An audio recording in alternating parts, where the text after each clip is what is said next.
ಯದುಮಲ್ಲಿಕನ ತೋಟಕ್ಕೆ ಒಮ್ಮೆ ಯತೀಂದ್ರ ದೊಡ್ಡ ಧನಿಕ ಬಂದಿದ್ದ.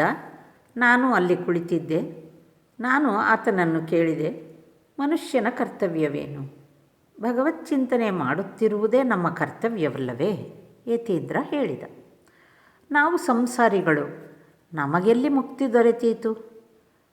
ರಾಜ ಯುಧಿಷ್ಠಿರನೂ ನರಕದರ್ಶನ ಮಾಡಬೇಕಾಗಿ ಬಂತು. ಇದನ್ನು ಕೇಳಿ ಅಧಿಕವಾಗಿಯೇ ನನ್ನಲ್ಲಿ ಕೋಪ ಕೆರಳಿತು. ಛೀಮಾರಿ ಮಾಡಿದೆ, ನೀನೆಂಥ ಮನುಷ್ಯ? ಎಲ್ಲವನ್ನೂ ಬಿಟ್ಟು ಯುಧಿಷ್ಠಿರ ನರಕದರ್ಶನ ಮಾಡಿದ್ದನ್ನು ಮಾತ್ರ ಇಟ್ಟುಕೊಂಡಿದ್ದೀಯಲ್ಲ. ಆತನ ಸತ್ಯವಚನ, ಕ್ಷಮೆ, ಧೈರ್ಯ, ವಿವೇಕ, ವೈರಾಗ್ಯ, ಭಗವದ್ಭಕ್ತಿ ಇವೊಂದೂ ನಿನ್ನ ಮನಸ್ಸಿಗೆ ಬರುತ್ತಿಲ್ಲ. ಇನ್ನೂ ಏನೇನೋ ಹೇಳಬೇಕು ಅಂತ ಇದ್ದೆ. ಅಷ್ಟರಲ್ಲಿ ಹೃದಯ ಬಂದು ನನ್ನ ಬಾಯನ್ನು ಬಿಗಿಯಾಗಿ ಹಿಡಿದುಕೊಂಡ. ಕೆಲವು ನಿಮಿಷಗಳೊಳಗೆ ತನಗೆ ಸ್ವಲ್ಪ ಕೆಲಸವಿದೆ ಎಂದು ಹೇಳಿ ಯತೀಂದ್ರ ಅಲ್ಲಿಂದ ಎದ್ದು ಹೊರಟು ಹೋದ. ಬಹುದಿನಗಳಾದ ಮೇಲೆ ಕ್ಯಾಪ್ಟನ್ನಿನೊಡನೆ ರಾಜ ಸೌರೀಂದ್ರ ಠಾಕೂರನನ್ನು ನೋಡಲು ಹೋಗಿದ್ದೆ. ಆತ ನನ್ನ ಕಣ್ಣಿಗೆ ಬಿದ್ದೊಡನೆಯೇ ಆತನಿಗೆ ಹೇಳಿದೆ, ನಿನ್ನನ್ನು ನಾನು ರಾಜ ಅಂತ ಕರೆಯೋದಕ್ಕೆ ಹೋಗುವುದಿಲ್ಲ, ಏಕೆಂದರೆ ಅದು ಸುಳ್ಳು ಮಾತು, ಆಡಿದ ಹಾಗೆ ಆಗುತ್ತದೆ. ನನ್ನೊಡನೆ ಸ್ವಲ್ಪ ಹೊತ್ತು ಮಾತುಕತೆ ಆಡಿದ. ಅಷ್ಟರಲ್ಲೇ ಅನೇಕ ಮಂದಿ ಸಾಹೇಬರು ಬಂದು ಹೋಗಲಾರಂಭಿಸಿದರು. ರಾಜಸಿಕ ಮನುಷ್ಯ ಅನೇಕ ವಿಧದ ಕೆಲಸ ಕಾರ್ಯಗಳಿಗೆ ಮನಸ್ಸು ಕೊಡಬೇಕಾಗಿದೆ. ಆತನ ಅಣ್ಣ ಯತೀಂದ್ರನಿಗೆ ಹೇಳಿ ಕಳುಹಿಸಲಾಯಿತು. ಆತ ಉತ್ತರ ಕಳುಹಿಸಿದ, ತನ್ನ ಗಂಟಲು ನೋಯುತ್ತಿರುವುದರಿಂದ ತಾನೆಲ್ಲೂ ಹೊರಕ್ಕೆ ಬರುವುದಕ್ಕೆ ಆಗುವುದಿಲ್ಲ ಎಂಬುದಾಗಿ. ಒಂದು ದಿನ ನನ್ನ ಆ ಭಗವದವಸ್ಥೆಯಲ್ಲಿ ವರಾಹನಗರದ ಗಂಗಾಘಟ್ಟಕ್ಕೆ ಹೋಗಿದ್ದೆ. ಅಲ್ಲಿ ಜಯಮುಖ್ಯೋಪಾಧ್ಯಾಯ ನನ್ನ ಕಣ್ಣಿಗೆ ಬಿದ್ದ. ಜಪ ಮಾಡುತ್ತಾ ಕುಳಿತಿದ್ದಾನೆ, ಆದರೆ ಅನ್ಯಮನಸ್ಕನಾಗಿ. ಆಗ ಆತನ ಹತ್ತಿರಕ್ಕೆ ಹೋಗಿ ಕೆನ್ನೆಗೆ ಎರಡಪ್ಪಳಿಸಿದೆ. ಒಮ್ಮೆ ರಾಣಿ ರಾಸಮಣಿ ಕೆಲವು ದಿನಗಳ ಮಟ್ಟಿಗೆ ಕಾಳೀ ದೇವಾಲಯದಲ್ಲಿರುವ ತನ್ನ ಕುಟೀರದಲ್ಲಿ ಇಳಿದುಕೊಂಡಿದ್ದಳು. ದಿನವೂ ಪೂಜೆ ಸಮಯದಲ್ಲಿ ಕಾಳೀ ದೇವಾಲಯಕ್ಕೆ ಬಂದು ನನ್ನನ್ನು ಒಂದೆರಡು ಹಾಡು ಹೇಳುವಂತೆ ಕೇಳಿಕೊಳ್ಳುತ್ತಿದ್ದಳು. ಒಂದು ದಿನ ಎಂದಿನಂತೆ ಆಕೆ ಬಂದಿದ್ದಾಳೆ. ನಾನು ಅವಳೆದುರಿಗೆ ಹಾಡುತ್ತಾ ಇದ್ದೇನೆ. ನೋಡುತ್ತೇನೆ, ಅವಳು ಅನ್ಯಮನಸ್ಕಳಾಗಿ ಪೂಜೆಗೆ ಹೂವು ಅಣಿ ಮಾಡುತ್ತಿದ್ದಾಳೆ. ಒಡನೆಯೇ ಎರಡು ಕೊಟ್ಟೆ ಕೆನ್ನೆಗೆ. ಆಗ ಆಕೆ ದಡಬಡನೆ ಕೈ ಜೋಡಿಸಿ ಕುಳಿತುಕೊಂಡಳು. ನನ್ನ ಮನಸ್ಸಿನ ಈ ಅವಸ್ಥೆಯನ್ನು ನೋಡಿ ಹೆದರಿ ಹಲದಾರಿಗೆ ಹೇಳಿದೆ, ನನಗೇನು ಸ್ವಭಾವ ಬಂದುಬಿಟ್ಟಿದೆ ನೋಡು, ನಾನು ಇದರಿಂದ ಹೇಗೆ ಪಾರಾಗಲಿ?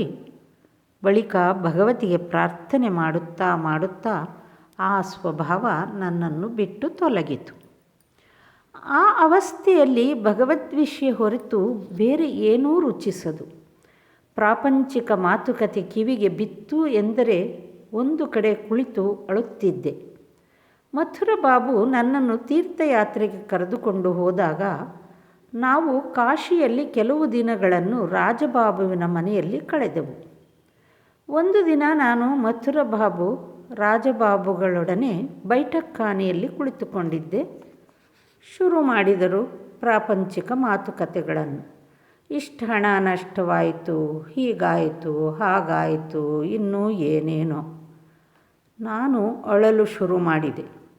ಹೇಳಿದೆ ಭಗವತಿಗೆ, ತಾಯೇ, ಎಲ್ಲಿಗೆ ಕರೆದುಕೊಂಡು ಬಂದಿದ್ದೀಯೆ ನನ್ನನ್ನು? ರಾಸಮಣಿಯ ದೇವಾಲಯದಲ್ಲಿ ಆನಂದದಿಂದ ಇದ್ದೆನಲ್ಲ. ತೀರ್ಥಯಾತ್ರೆಗೆ ಬಂದು ಅದೇ ಕಾಮಕಾಂಚನಗಳ ಮಾತು ಕೇಳಬೇಕಾಗಿದೆಯಲ್ಲ. ಆದರೆ ಅಲ್ಲಿ ದಕ್ಷಿಣೇಶ್ವರದಲ್ಲಿ ಇವುಗಳಿಂದ ತಪ್ಪಿಸಿಕೊಳ್ಳಬಹುದಾಗಿತ್ತು. ಪರಮಹಂಸರು ಭಕ್ತರೆಲ್ಲರಿಗೂ, ವಿಶೇಷತಃ ನರೇಂದ್ರನಿಗೆ ವಿಶ್ರಮಿಸಿಕೊಳ್ಳುವಂತೆ ಹೇಳಿ ತಾವೂ ಚಿಕ್ಕ ಮಂಚದ ಮೇಲೆ ಮಲಗಿ ವಿಶ್ರಮಿಸಿಕೊಳ್ಳುತ್ತಿದ್ದಾರೆ. ಸಾಯಂಕಾಲವಾಗಿದೆ. ನರೇಂದ್ರ ಹಾಡುತ್ತಿದ್ದಾನೆ. ರಾಖಾಲ, ಲಾಟು, ಮಾಸ್ಟರ್, ನರೇಂದ್ರನ ಗೆಳೆಯ, ಬ್ರಾಹ್ಮ ಸಮಾಜದ ಪ್ರಿಯನಾಥ, ಹಾಜರ ಮೊದಲಾದವರೆಲ್ಲ ಕುಳಿತಿದ್ದಾರೆ. ಹಾಡಿನೊಡನೆ ಮೃದಂಗ ಭಾಜನವಾಗುತ್ತಿದೆ. ನಿರಂಜನ ಹರಿ ಚಿದ್ಗನ ಮೂರುತಿಯನ್ನು ನೆನೆಯೋ ನಿರಂತರ ಮೋಹನ ಮೂರುತಿಯನ್ನು ನೆನೆಯೋ. ನರೇಂದ್ರ ಮತ್ತೆ ಹಾಡುತ್ತಿದ್ದಾನೆ. ಸತ್ಯ ಶಿವ ಸುಂದರನ ರೂಪ ಹೃದಯ ಮಂದಿರದಿ ಹೊಳೆಯುವುದೆಂದೋ. ನಿತ್ಯ ದರ್ಶನದಿಂದ ಆ ರೂಪ ಸಾಗರದಿ ನಾನಿಳುವುದೆಂದೋ. ಆ ದಿವ್ಯ ಶುಭ ದಿನದ ಉದಯವೆಂದೋ. ಬಾರಯ್ಯ ಓ ಪ್ರಭುವೇ ಅನಂತ ಜ್ಞಾನದೊಳು ನನ್ನೆದೆಯಲಿ. ಮೂಕ ವಿಸ್ಮಿತಗೈದು ನನ್ನ ಚಂಚಲ ಮತಿಗೆ ತೋರಯ್ಯ ಸಗ್ಗವನು ನಿನ್ನಡಿಯಲಿ. ಆನಂದದಮೃತಕರನಾಗಿ ನೀ ಮೂಡಯ್ಯ ನನ್ನ ಹೃದಯಾಕಾಶ ದೇಶದಲ್ಲಿ. ಆ ಪ್ರಕಾಶದಿ ನನ್ನ ಮನ ಚಕೋರನ ತೆರದಿ ನಲಿದಾಡಲಿ. ಸಗ್ಗ ಸುಖ ಅವತರಿಸಿ ನನ್ನ ಹೃದಯವ ತುಂಬಿ ತುಳುಕಾಡಲಿ. ರಾಜರಾಜೇಶ್ವರನೇ ಓ ನನ್ನ ಪ್ರಾಣ ಸಖ, ಅದ್ವಿತೀಯನು ನೀನು ಶಾಂತ ಶಿವನು. ನಿನ್ನ ಶ್ರೀಚರಣದಲ್ಲಿ ನನ್ನೆಲ್ಲವನು ಮುಡಿಪುಗೈದೆನ್ನ ಗುರಿಯನ್ನು ಸಾಧಿಸುವೆನು. ಆ ಅನಂತರ ನಾನು ನಿನ್ನ ನಿರ್ಮಲ ಶುದ್ಧ ರೂಪವನ್ನು ಎಲ್ಲೆಲ್ಲೂ ದರ್ಶಿಸುವೆನು. ಬೆಳಕು ಬಂದೊಡನೆಯೇ ಕತ್ತಲೋಡುವ ತೆರದಿ ನಿನ್ನ ಪ್ರಭೆಯುದಯದಲ್ಲಿ ನನ್ನ ದುರಿತಗಳೆಲ್ಲ ತೊಲಗವೇನು. ನಿನ್ನ ಶ್ರೀ ಧ್ರುವ ತಾರೆಗೆದೆಯ ತುಡಿವಂದದಲ್ಲಿ ವಿಶ್ವಾಸದಗ್ನಿಯನ್ನು ದೀಪ್ತಗೊಳಿಸು. ಓ ದೀನ ಬಾಂಧವನೇ, ದಿನರಾತ್ರಿಯೂ ನಿನ್ನ ಪ್ರೇಮಾದಾನಂದದಲ್ಲಿ ಮುಗ್ಧಗೊಳಿಸು. ನೀನೇ ನನ್ನೊಳು ನೆಲೆಸು, ನನ್ನ ನಳಿಸು. ನರೇಂದ್ರ ಮತ್ತೆ ಹಾಡುತ್ತಿದ್ದಾನೆ. ಮಧುರ ಬ್ರಹ್ಮನಾಮವನ್ನು ಜಪಿಸು ಹರುಷ ಮುಖದಲ್ಲಿ. ಸುಧಾ ಸಿಂಧು ಉಕ್ಕಿ ಬರಲಿ ತುಂಬಿದಂಥ ಎದೆಯಲಿ. ಎಲ್ಲರೊಡನೆ ಅದನ್ನು ಹೀರಿ ಸುಖಿಸು ನೀನು ಜಗದಲ್ಲಿ. ಶುಷ್ಕವಾದರೇನು ಎದೆಯು ವಿಷಯ ಜ್ವಾಲೆ ತಟ್ಟಲು. ಮರೆಯಬೇಡ ಹರಿಯ ಮಧುರ ನಾಮವನ್ನು ನೆನೆಯಲು. ಅವನ ನೆನೆಯ ಸಗ್ಗದೊಲವು ಇಳಿದು ತೊಳೆವುದೆದೆಯನು. ಹಿರಿಯೆಡರುಗಳ ಅಡ್ಡ ಬರಲು ಕರೆದು ಕೂಗು ಅವನನು. ಕರುಣಾಮಯನವನ ಹೆಸರು ದುರಿತಂಗಳ ಕಟ್ಟನು. ಸಿಡಿಲಿನಂತೆ ಬಡಿದು ಹರಿದು ಬಿಡುಗಡೆಯನ್ನು ಕೊಡುವುದು. ಓ ಬನ್ನಿರಿ ನಿಮ್ಮೆದೆಗಳ ಆರಕೆಗಳನ್ನು ತುಂಬಿರಿ. ಆನಂದದ ರಸವ ಕುಡಿದು ತೃಪ್ತಿಯನ್ನು ಪಡೆಯಿರಿ. ಪ್ರೇಮ ಯೋಗದಲ್ಲಿ ನೀವು ಪೂರ್ಣಕಾಮರಾಗಿರಿ. ಈಗ ಮೃದಂಗ ಕರತಾಲಗಳೊಡನೆ ಕೀರ್ತನೆ ನಡೆಯುತ್ತಿದೆ. ನರೇಂದ್ರಾದಿ ಭಕ್ತರು ಪರಮಹಂಸರ ಸುತ್ತಲೂ ಸುತ್ತುತ್ತಾ ಹಾಡುತ್ತಿದ್ದಾರೆ. ಪ್ರೇಮಾನಂದ ರಸಪೂರದಿ ನೀನಾಗಿರು ಚಿರಮಗ್ನ. ಬಳಿಕ ಹಾಡುತ್ತಿದ್ದಾರೆ. ಸತ್ಯ ಶಿವ ಸುಂದರನ ರೂಪ ಹೃದಿ ಮಂದಿರದಿ ಹೊಳೆವುದೆಂದೋ. ಈಗ ನರೇಂದ್ರನೇ ಮೃದಂಗ ಭಾಜಿಸುತ್ತಾ ಮತ್ತನಾಗಿ ಪರಮಹಂಸರೊಡನೆ ಹಾಡುತ್ತಿದ್ದಾನೆ. ಮಧುರ ಬ್ರಹ್ಮನಾಮವನ್ನು ಜಪಿಸು ಹರುಷ ಮುಖದಲ್ಲಿ. ಸುಧಾ ಸಿಂಧು ಉಕ್ಕಿ ಬರಲಿ ತುಂಬಿದಂಥ ಎದೆಯಲಿ. ಕೀರ್ತನೆ ಮುಗಿದ ನಂತರ ಪರಮಹಂಸರು ನರೇಂದ್ರನನ್ನು ಹಿಡಿದು ಆಗಾಗ ಆಲಿಂಗನೆ ಮಾಡಿಕೊಳ್ಳುತ್ತಾ ಹೇಳುತ್ತಿದ್ದಾರೆ. ನೀನು ನಮ್ಮನ್ನು ಬಹಳವಾಗಿ ಆನಂದಪಡಿಸಿಬಿಟ್ಟೆ. ಇಂದು ಪರಮಹಂಸರ ಹೃದಯದಲ್ಲಿ ಪ್ರೇಮದ ಬುಗ್ಗೆ ಸುಮ್ಮನೆ ಉಕ್ಕುತ್ತಿದೆ. ಆಗಲೇ ರಾತ್ರಿ 8 ಗಂಟೆಯಾಗಿಬಿಟ್ಟಿದೆ. ಆದರೂ ಅವರು ಪ್ರೇಮೋನ್ಮತ್ತರಾಗಿ ಏಕಾಕಿಯಾಗಿ ಉತ್ತರ ವರಾಂಡದಲ್ಲಿ ತಿರುಗಾಡುತ್ತಿದ್ದಾರೆ.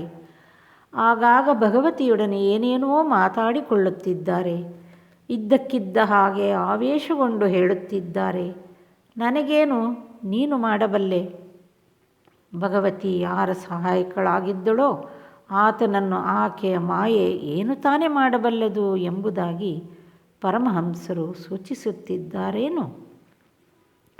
ನರೇಂದ್ರ, ಮಾಸ್ಟರ್, ಪ್ರಿಯ ಮೂವರು ತಮ್ಮ ರಾತ್ರಿಯನ್ನು ಅಲ್ಲೇ ಕಳೆಯುವುದಾಗಿ ನಿಶ್ಚಯಿಸಿದ್ದಾರೆ.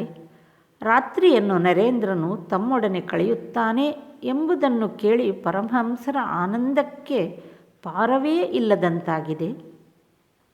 ಶ್ರೀ ಶಾರದಾದೇವಿಯವರು ನಹಬತ್ ಖಾನಿಯಲ್ಲಿ ವಾಸವಾಗಿದ್ದಾರೆ. ಅವರು ಅಡಿಗೆ ಮಾಡಿ ಪರಮಹಂಸರ ಕೊಠಡಿಯ ನೈಋತ್ಯ ದಿಕ್ಕಿನಲ್ಲಿರುವ ವರಾಂಡಕ್ಕೆ ಕಳುಹಿಸಿಕೊಟ್ಟರು. ಭಕ್ತರು ಇಂದಿನ ಹಾಗೆ ಆಗಾಗ ಪರಮಹಂಸರೊಡನೆ ಉಳಿದುಕೊಳ್ಳುತ್ತಿದ್ದರು. ಸುರೇಂದ್ರ ಪರಮಹಂಸರ ಖರ್ಚು ವೆಚ್ಚದ ಸ್ವಲ್ಪ ಭಾಗವನ್ನು ಹೊರುತ್ತಿದ್ದ. ಪರಮಹಂಸರ ಕೊಠಡಿಯ ಪೂರ್ವ ಬಾಗಿಲಿನ ಹತ್ತಿರ ನರೇಂದ್ರನೇ ಮೊದಲಾದವರು ಕುಳಿತು ಹರಟುತ್ತಿದ್ದಾರೆ. ನರೇಂದ್ರ: ಈಗಿನ ಕಾಲದ ಹುಡುಗರು ನಿಮಗೆ ಹೇಗೆ ಕಾಣುತ್ತಾರೆ? ಮಾಸ್ಟರ್: ಕೆಟ್ಟವರೇನಲ್ಲ, ಆದರೆ ಅವರಿಗೆ ಧರ್ಮೋಪದೇಶ ದೊರೆಯುತ್ತಿಲ್ಲ. ನರೇಂದ್ರ: ನನ್ನ ಕಣ್ಣಿಗೆ ಬೀಳುತ್ತಿರುವುದನ್ನು ನೋಡಿದರೆ ನನಗನ್ನಿಸುತ್ತಿದೆ, ಅವರು ಹಾಳಾಗಿ ಹೋಗುತ್ತಿದ್ದಾರೆ. ಸಿಗರೇಟು ಸೇದುತ್ತಿದ್ದಾರೆ, ಗುರು ಹಿರಿಯರಿಗೆ ಗೌರವ ತೋರಿಸುತ್ತಿಲ್ಲ, ದುಂದು ಪೋಷಾಕು ಹಾಕುತ್ತಾರೆ, ಸ್ಕೂಲಿಗೆ ಚಕ್ಕರ್ ಕೊಡುತ್ತಾರೆ, ಇನ್ನೂ ಏನೇನೋ ಮಾಡುತ್ತಾರೆ. ಇಷ್ಟೇ ಅಲ್ಲ, ಕೆಟ್ಟ ಸ್ಥಳಗಳಿಗೆ ಅವರು ಹೋಗಿ ಬರುವುದನ್ನೂ ನೋಡಿದ್ದೇನೆ. ಮಾಸ್ಟರ್: ನಾವು ಓದುತ್ತಿದ್ದಾಗ ಈ ರೀತಿಯಾಗೆಲ್ಲ ಕಂಡದ್ದೂ ಇಲ್ಲ, ಕೇಳಿಯೂ ಇಲ್ಲ. ನರೇಂದ್ರ: ಬಹುಶಃ ನೀವು ಹೆಚ್ಚಾಗಿ ಹುಡುಗರೊಡನೆ ಬೆರೆಯುತ್ತಿರಲಿಲ್ಲ ಅಂತ ಕಾಣುತ್ತದೆ. ನೀತಿ ಬಾಹಿರರೂ ಕೂಡ ಹುಡುಗರ ಹೆಸರು ಹಿಡಿದು ಕರೆಯುವುದನ್ನು ನೋಡಿದ್ದೇನೆ. ಹಿಂದೆ ಅವರೊಡನೆ ಅವರು ಯಾವಾಗ ಬೆರೆತಿದ್ದರೋ ಏನೋ, ಯಾರಿಗೆ ಗೊತ್ತು. ಮಾಸ್ಟರ್: ಏನು ವಿಚಿತ್ರ ನಡವಳಿಕೆ ಇದು? ನರೇಂದ್ರ: ನನಗೆ ಗೊತ್ತಿದೆ, ಅನೇಕರು ನೀತಿ ಬಾಹಿರರಾಗಿ ಬಿಟ್ಟಿದ್ದಾರೆ. ಸ್ಕೂಲಿನ ಮುಖ್ಯಾಧಿಕಾರಿಗಳು ಮತ್ತು ತಂದೆ ತಾಯಿಗಳು ಈ ಕಡೆಗೆ ಒಂದಿಷ್ಟು ಕಣ್ಣಿಟ್ಟರೆ ಬಹಳ ಒಳ್ಳೆಯದಾಗುತ್ತದೆ. ಈ ರೀತಿಯಾಗಿ ಮಾತುಕತೆ ನಡೆಯುತ್ತಿರುವಾಗ ಪರಮಹಂಸರು ಅವರ ಹತ್ತಿರಕ್ಕೆ ಬಂದು ನಗುತ್ತಾ ನಗುತ್ತಾ ಕೇಳುತ್ತಿದ್ದಾರೆ. ಏನು ಸಮಾಚಾರ? ಯಾವ ರಾಜ್ಯವನ್ನು ಗೆಲ್ಲುತ್ತಿದ್ದೀರಿ? ನರೇಂದ್ರ: ಏನಿಲ್ಲ, ಇವರೊಡನೆ ಸ್ಕೂಲಿನ ಸಂಬಂಧವಾಗಿ ಮಾತುಕತೆ ಆಡುತ್ತಿದ್ದೆ. ಈಗಿನ ಕಾಲದ ಹುಡುಗರ ನಡತೆ ಅಷ್ಟು ಸಮರ್ಪಕವಾಗಿಲ್ಲ. ಪರಮಹಂಸರು ಗಂಭೀರ ಮುದ್ರೆ ತಾಳಿ ಸ್ವಲ್ಪ ರೇಗಿಯೇ ಮಾಸ್ಟರಿಗೆ ಹೇಳುತ್ತಿದ್ದಾರೆ, ಈ ವಿಧವಾದ ಮಾತುಕತೆ ಒಳ್ಳೆಯದಲ್ಲ. ಭಗವಂತನ ಸಂಬಂಧವಾಗಿ ಆಡುವ ಮಾತುಕತೆ ಬಿಟ್ಟರೆ ಉಳಿದವು ಯಾವುದೂ ಶ್ರೇಯಸ್ಕರವಲ್ಲ. ನೀನು ಇವರೆಲ್ಲರಿಗಿಂತ ವಯಸ್ಸಿನಲ್ಲಿ ದೊಡ್ಡವನು, ಬುದ್ಧಿ ಬಂದಿದೆ. ಈ ವಿಧವಾದ ಮಾತುಕತೆ ಎತ್ತಲೂ ಅವಕಾಶ ಕೊಡಬಾರದಾಗಿತ್ತು. ನರೇಂದ್ರನಿಗೆ ವಯಸ್ಸು 18-19, ಮಾಸ್ಟರಿಗೆ 27-28. ಮಾಸ್ಟರ್ ದಿಗ್ಭ್ರಮೆ ಹಿಡಿದಂಥವನಾದ. ಉಳಿದವರು ಸುಮ್ಮನೆ ಕುಳಿತುಕೊಂಡರು.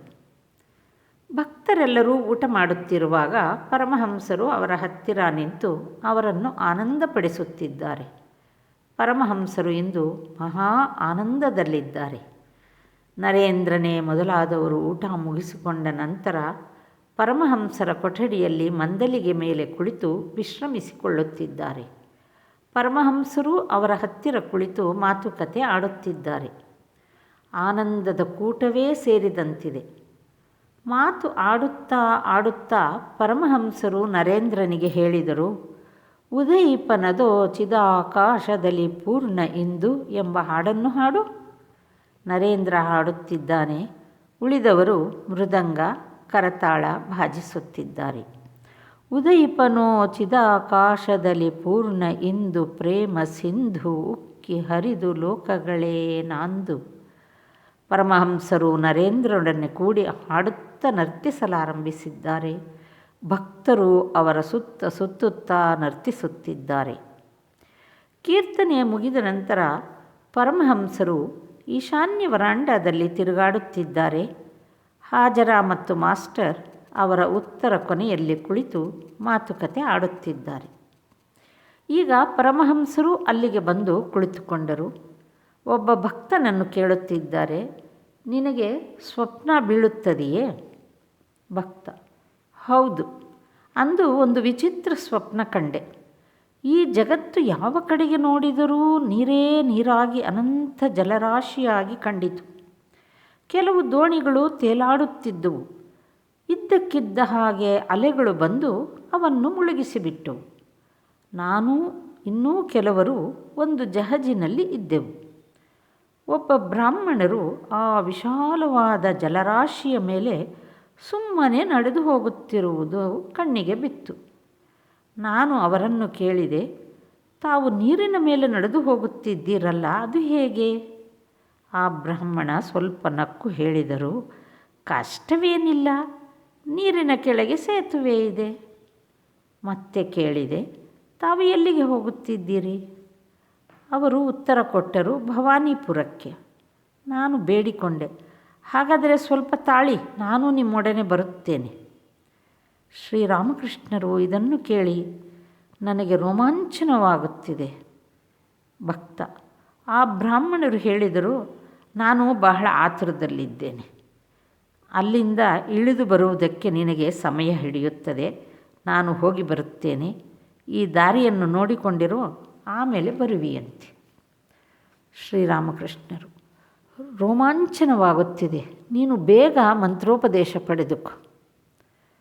ಗಂಟೆ ರಾತ್ರಿ 11. ನರೇಂದ್ರನೇ ಮೊದಲಾದವರು ಪರಮಹಂಸರ ಕೊಠಡಿಯಲ್ಲಿ ಹಾಸಿಗೆ ಹಾಕಿಕೊಂಡು ಮಲಗಿಕೊಂಡರು. ಭಕ್ತರಲ್ಲಿ ಕೆಲವರು ನಿದ್ದೆಯಿಂದ ಎಚ್ಚರಗೊಂಡು ನೋಡುತ್ತಾರೆ, ಆಗಲೇ ಬೆಳಗಾಗಿ ಬಿಟ್ಟಿದೆ. ಪರಮಹಂಸರು ಮಗುವಿನ ಹಾಗೆ ದಿಗಂಬರರಾಗಿ ಭಗವನ್ನಾಮ ಜಪಿಸುತ್ತಾ ಕೊಠಡಿಯಲ್ಲಿ ತಿರುಗಾಡುತ್ತಿದ್ದಾರೆ. ಒಮ್ಮೊಮ್ಮೆ ಗಂಗಾ ದರ್ಶನ ಮಾಡುತ್ತಾ, ಒಮ್ಮೊಮ್ಮೆ ದೇವದೇವಿಯರ ಪಟಗಳ ಹತ್ತಿರ ಹೋಗಿ ಪ್ರಣಾಮ ಮಾಡುತ್ತಾ, ಒಮ್ಮೊಮ್ಮೆ ತಮ್ಮ ಮಧುರ ಕಂಠದಿಂದ ಭಗವನ್ನಾಮ ಕೀರ್ತನೆ ಮಾಡುತ್ತಾ ಸುತ್ತಾಡುತ್ತಿದ್ದಾರೆ. ಇನ್ನು ಕೆಲವು ವೇಳೆ ಹೇಳುತ್ತಿದ್ದಾರೆ, ವೇದ, ಪುರಾಣ, ಮಂತ್ರ, ಗೀತೆ, ಗಾಯತ್ರಿ, ಭಾಗವತ, ಭಕ್ತ, ಭಗವಾನ್ ಎಂಬುದಾಗಿ. ಗೀತೆಯನ್ನು ಉದ್ದೇಶಿಸಿ ಪದೇ ಪದೇ ಹೇಳುತ್ತಿದ್ದಾರೆ, ತ್ಯಾಗಿ ತ್ಯಾಗಿ ತ್ಯಾಗಿ ಎಂಬುದಾಗಿ. ಮತ್ತೆ ಕೆಲವು ವೇಳೆ ಹೇಳುತ್ತಿದ್ದಾರೆ, ತಾಯೇ ನೀನೇ ಬ್ರಹ್ಮ, ನೀನೇ ಶಕ್ತಿ, ನೀನೇ ಪ್ರಕೃತಿ, ನೀನೇ ಲೀಲಾಮಯಿ, ನೀನೇ ಚತುರ್ವಿಂಶತಿ ತತ್ವಗಳು